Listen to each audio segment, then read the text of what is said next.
Okay, let's talk about how in the world do we get around in Photoshop. So if you, first of all, let's look on top. We got Essentials, Design. These are different layouts. So what we want is click that arrow and then go down to Photography.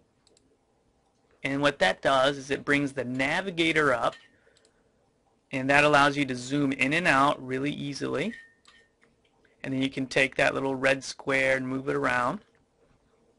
Underneath that is the adjustment window, and we'll get into that in a little bit. So I can double click adjustments just to collapse that for now, and then the layers. Okay?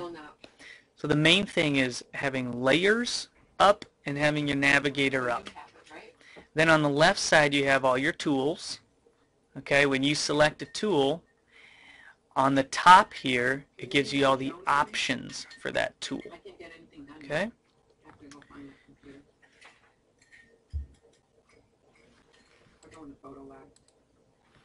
Okay, now what I want to do is talk about the 4 different creative gateways. Okay, so we're going to start with gateway number 1, and that's over here in the layers window. At the bottom of the layers window you'll see a black and white circle. Let me go ahead and zoom out here. This black and white circle, you click that and it gives you all these creative options. Okay, so let's say I wanted to do solid color. This would create any kind of solid color. Hit OK, and what it does is it creates these are called adjustment layers. It's called the adjustment layer gateway is what I call it. Okay, so after you're done doing camera raw, right, you bring it into Photoshop here, and this is the next step is, well, let's see what we have in adjustment layers. What could we do to make it look a little better? So what's cool about adjustment layers is it creates its own layer. So if you click the eyeball here, you can hide that.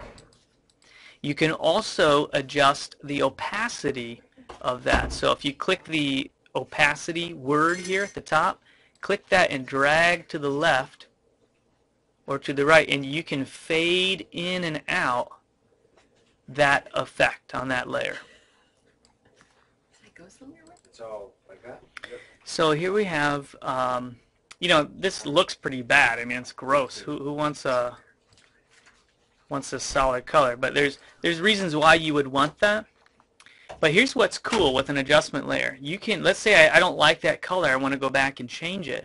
You can double click this icon here and it will bring it back, and then you can change it. Let's say I want it to be black instead. Okay? Now, let's take a look at some other adjustment layers. One that is really great is curves.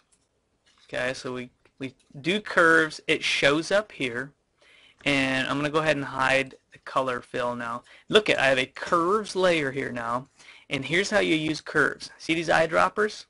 One on the top is for blacks, one on the bottom is for whites. So you take black and you go to the blackest area in your photo. How do I know what that is? Go down here to adjustment layers. Go to threshold. Okay, now drag this all the way to the left and you will find what the blackest black is. It's right there, this part of his coat, and then drag it to the right and you'll find the whitest white of the photo, which is right up there. So you hide threshold, go back to curves, double click it, and now tell it where to go. So take the black eyedropper, click on the blackest black of the photo, bam, look at the contrast that just did. Awesome. Now take white, go up here to the whitest white, bam. Whoa, hello Chachi, that is good stuff. Now if I hide it, look at the difference there. That is awesome. So curves is a great way to get some really nice color and exposure correction. And you just go through and experiment. There's lots of different things in here. How to control the different colors, how to warm things up with a photo filter, and just you have to experiment in here.